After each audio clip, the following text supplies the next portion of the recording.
Olá a todos, saudações. A presente videoaula destina-se ao estudo da ACL, agora no Packet Tracer. No vídeo anterior, vimos a teoria que embasa a ACL. Hoje, veremos a implementação de uma ACL no Packet Tracer. Para isso, vamos utilizar o exemplo do cenário dado, este que nós estamos vendo. Esse cenário contém uma rede interna com domínio 10.0.0.0/8, é uma rede privativa, lembram-se, com 3 ETDs, um switch e um roteador, denominado R1. Uma rede externa, a internet, com domínio 30.0.0/8, é uma rede pública, portanto, que contém o roteador R2 e o servidor TP, denominado 30002/8. Então, verifique, o plano de endereçamento ele já está colocado. Podemos, então, verificar aqui o IP, a máscara e o gateway.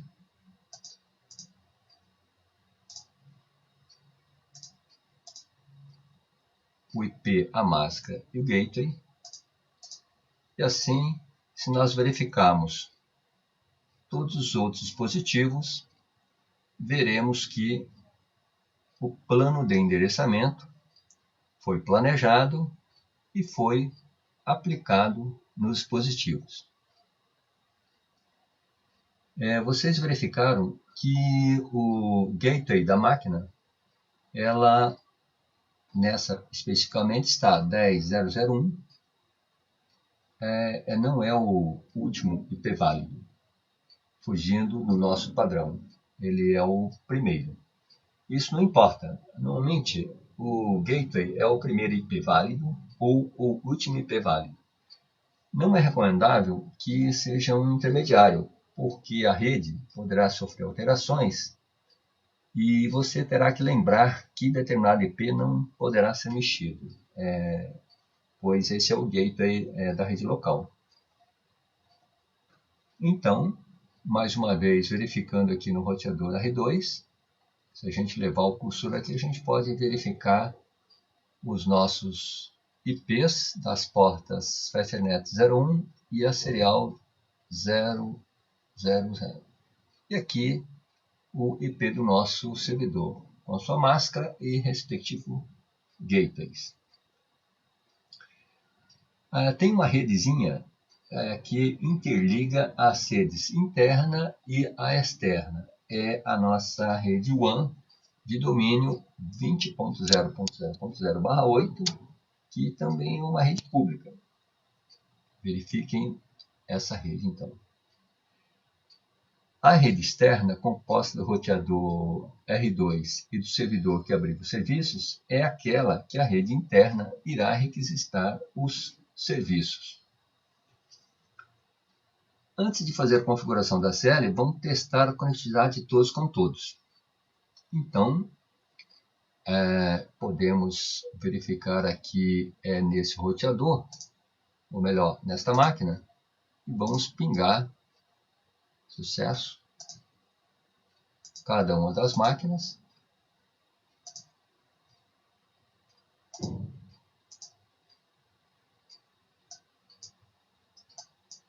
A primeira vez aqui pode haver uma falha, mas se você repetir o processo, você obterá sucesso aqui.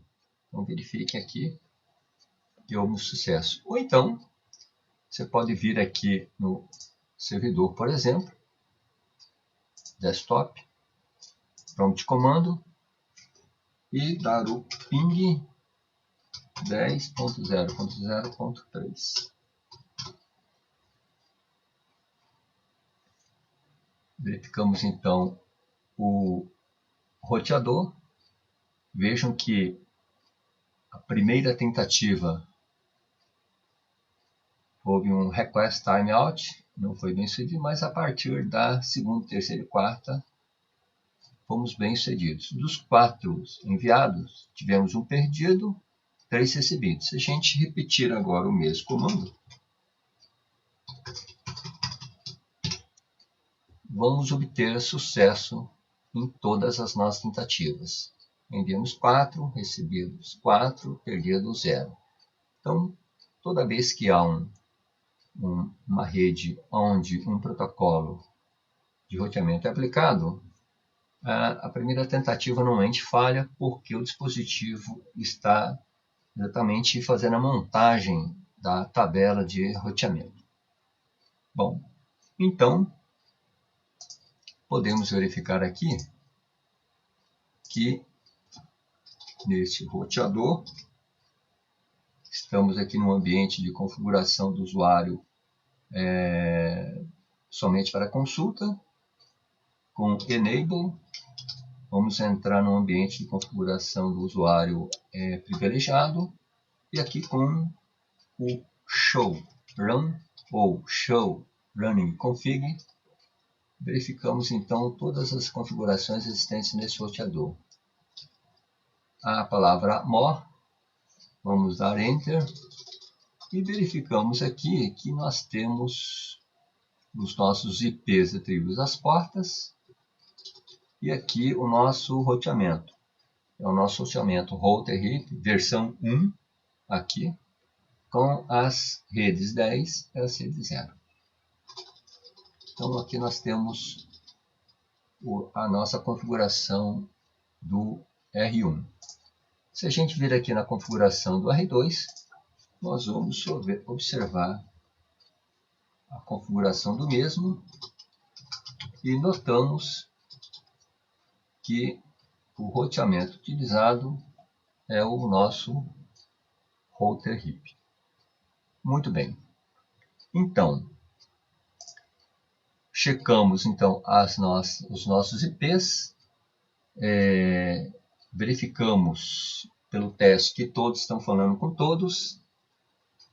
Lembramos que normalmente o primeiro ping falha no primeiro envio, mas a partir do segundo ele funciona exatamente para que o roteador possa montar sua tabela completa. E agora sim nós podemos prosseguir para a nossa configuração. Neste exemplo, vamos permitir que somente o serviço HTTP requisitado pela rede interna seja permitido. Todo o resto será negado. Então, temos que ir ao servidor e verificar se o HTTP está habilitado. Então, nós temos aqui serviços, HTTP, on, ok, estamos com o serviço habilitado, inclusive o serviço HTTPS servidor. E aqui nós temos algumas páginas, temos 4 páginas de servidor.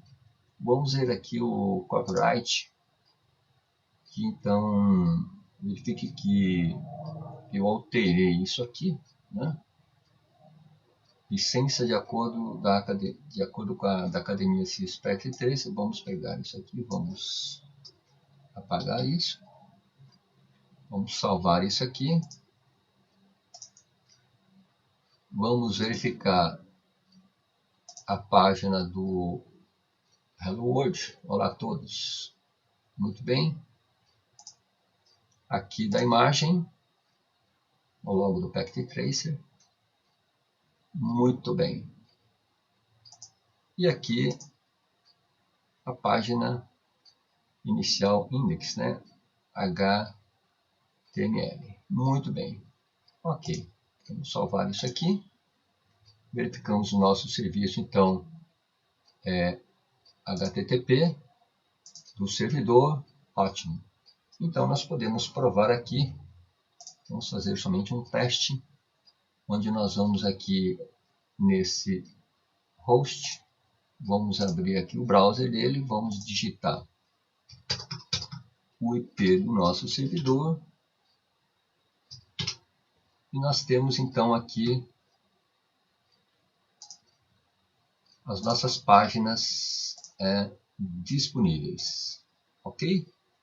Muito bem. Bom, verificamos então que nesse ambiente tudo está funcional. O servidor está com o serviço HTTP habilitado. Se não estivesse, nós habilitaríamos. E vimos no vídeo anterior, acerca do funcionamento da CL, que a lista pode ser composta de várias instruções. Para evitar esse trabalhão, vamos utilizar a função chamada de establish. O que a mesma faz? Bom, ela permite que o tráfego através de uma seção TCP já estabelecida, lembra da última regra apresentada no vídeo anterior sobre o funcionamento da CL? A Flag Acknowledgement? Pois é, vamos aplicar essa regra. Essa regra diz que uma seção se estabelece quando o handshake 3G é iniciado. O que é o handshake 3 vias? Bem, de modo simplório, porém sem perder a consistência teórica, a conexão é estabelecida seguindo 3 passos. O primeiro passo, o host que inicia a conexão envia um segmento com flag de sincronização ativado, campo flags do cabeçalho TCP. No segundo passo, o host de destino, ao receber o segmento, envia outro segmento com as flags de sincronização e acknowledgement ativados. Um número de sequência que identifica o próximo segmento que o host enviará e o próximo número de sequência que este host espera receber. No terceiro passo, o host que iniciou a conexão envia o último segmento com flag acknowledgement ativado, o número de sequência que o outro espera e o próximo número de sequência que este espera receber. Então, basicamente, esse é o funcionamento do handshake 3 vias. E atenção, no establish há um tempo de timeout. Se o cenário ficar um tempo sem ação, ocioso, todo o tráfego é impedido, ou seja, a rede interna fica isolada. O TCP establish nega todo o tráfego em sua rede, exceto para aquele de entrada que foi iniciado a partir da própria rede. Então, nós já vimos pelo teste de conectividade que todos estão falando com todos. Nada impedido. Vamos repetir aqui novamente o teste. Sucesso. Sucesso. Ok. Portanto, todos estão falando com todos. Muito bem. Bom, agora vamos passar a configuração da CL. Vamos fazer, então, nesse cenário mostrado. Como é que nós vamos configurar a CL? Bom, primeiro, temos que identificar qual é o roteador que deve ser configurado. Bem, nesse caso, o roteador é aquele roteador que está próximo ou que está ligado diretamente à rede que vai iniciar o processo. A rede que vai iniciar o processo é a nossa rede interna. Então, vai haver uma primeira irrigação da rede interna para a rede externa. Portanto, o roteador mais próximo dessa rede é o R1, esse aqui deverá ser configurado. Então, vamos entrar aqui na configuração do roteador. Vamos entrar aqui na configuração do CLI. Aqui estão as configurações iniciais que foram mostradas anteriormente. Muito bem. Então, agora nós vamos fazer o seguinte. Vamos entrar no ambiente de configuração global, através do comando configure terminal. Temos aqui o nosso prompt de comando que mudou. E agora, nós vamos colocar a nossa lista de acesso. Muito bem. Então, o termo-chave, como nós já vimos na aula anterior, Access List. E vamos fazer aqui uma Access List estendida. Por quê? Porque essa Access List ela carrega parâmetros do IP de origem, do IP destino e do serviço a ser requisitado. Portanto, uma lista padrão não é suficiente. Então, vamos colocar uma estendida. E vamos colocar a 110. Então, de 1 a 99 é padrão, de 100 a 199 é uma lista estendida. Portanto, lista estendida. Vamos colocar a ação de permitir o quê? O protocolo TCP de qualquer um para qualquer outro destino. Sendo essa requisição saindo por uma porta maior do que a porta 1023, e aqui a palavra-chave established. Muito bem. Então, essa é a nossa lista de acesso que utiliza essa função established, essa condição established, para que possamos fazer a comunicação ao nosso servidor. Muito bem. Feito isso, dado Enter, se nenhuma mensagem alerta aparecer, porque o comando está correto, agora nós temos que aplicar a lista, porque, como visto na nossa aula anterior, uma lista formada e sem aplicação, ela é inoperante. Portanto, vamos então à nossa porta. E qual é a porta? Bom, a nossa porta é a nossa porta SE001. Ok? Muito bem. Então, vamos para a porta 001, interface SE0/0/0. Estamos então nessa porta serial. Vejo que o prompt de comando mudou para a configuração da interface. E agora sim vamos aplicar a nossa lista. A aplicação da lista começa com IP Access Group, o número da nossa lista e o sentinel, se é in ou se é out. A nossa requisição parte da rede interna, porém a resposta, ou seja, essa access list, que traz a resposta da nossa requisição, é feita da rede externa do servidor para a nossa rede interna. Por isso, nós colocamos aqui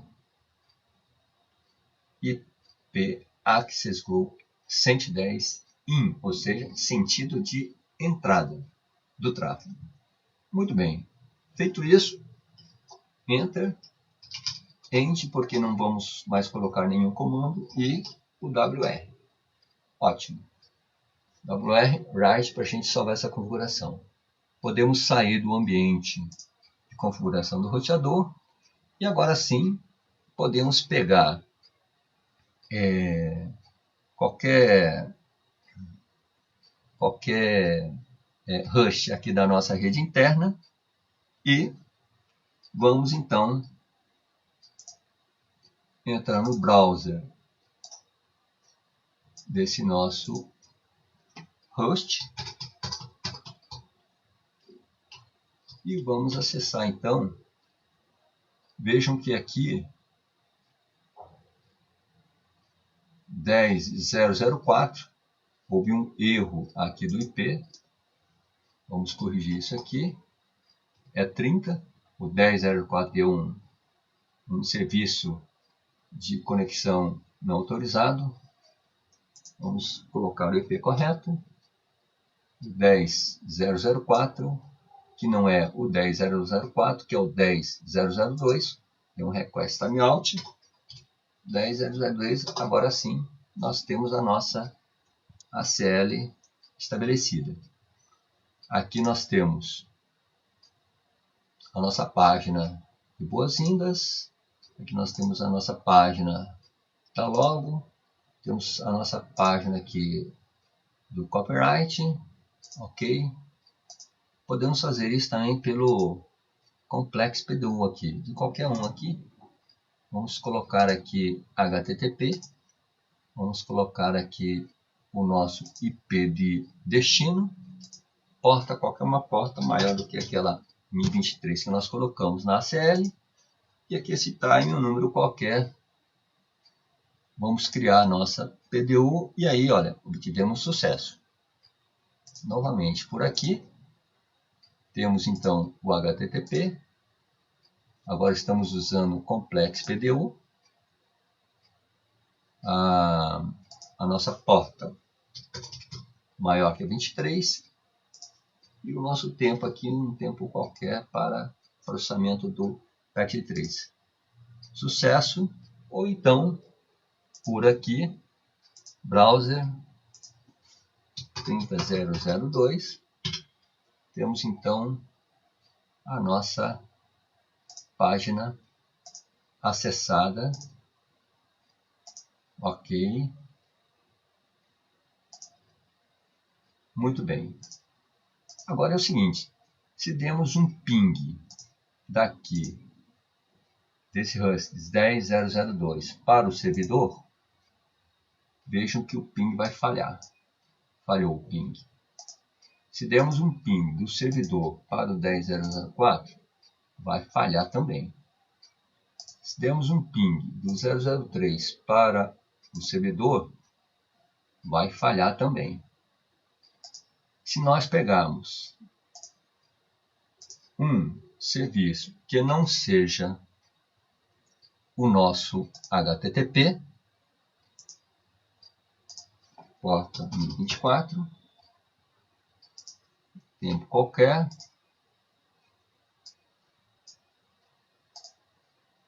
observamos aqui que falhou também. Ou seja, na verdade, a única coisa que está funcionando aqui é o nosso browser. O resto é tudo negado. E a função dessa access com o establish é exatamente isso. Permitir o acesso HTTP ao nosso servidor e negar todo o resto. Imagem, ele não encontrou a imagem. Tem que colocar a imagem aqui na nossa pastazinha, né?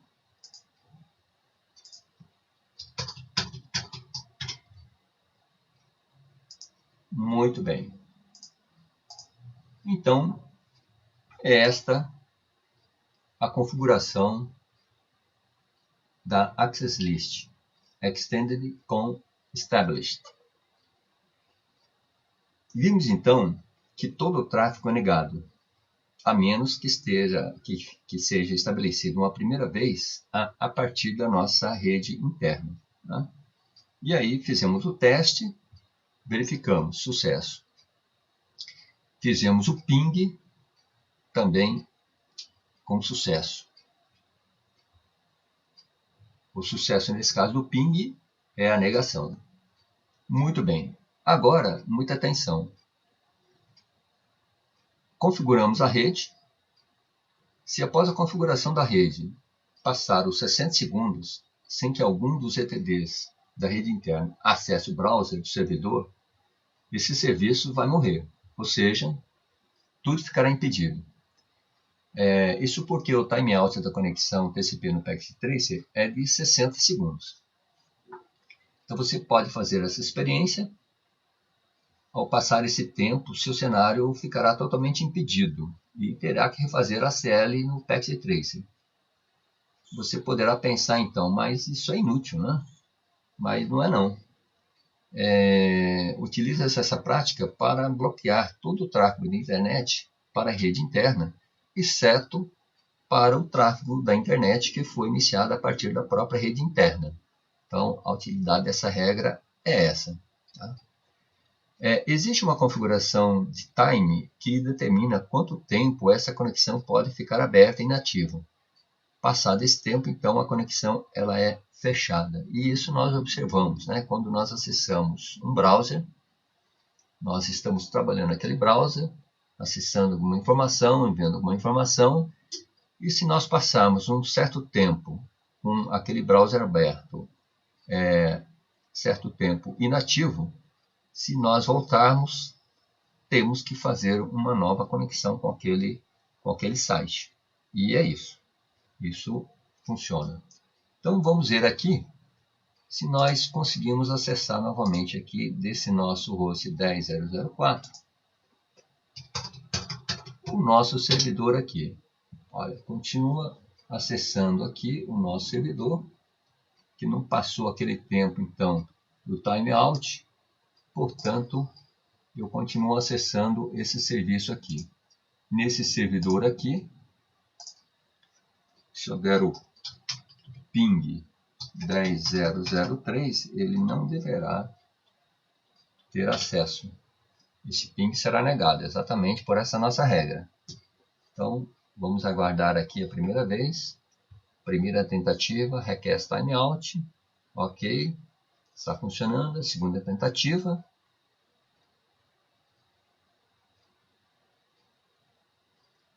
Terceira tentativa.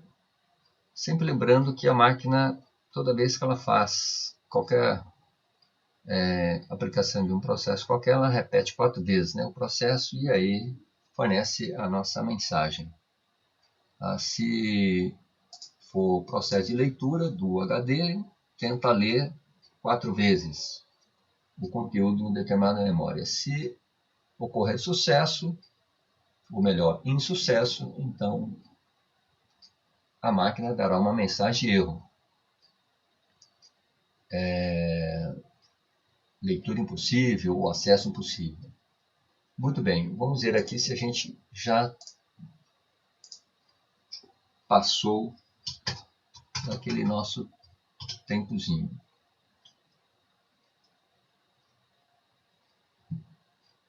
Então, vejam que aqui nós temos um request timeout.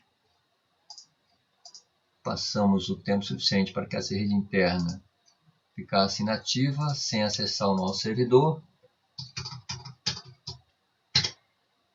E aqui a tentativa deverá falhar também.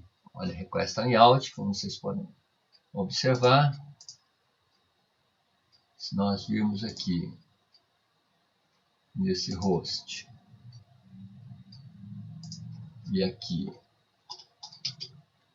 pingarmos o servidor, teremos também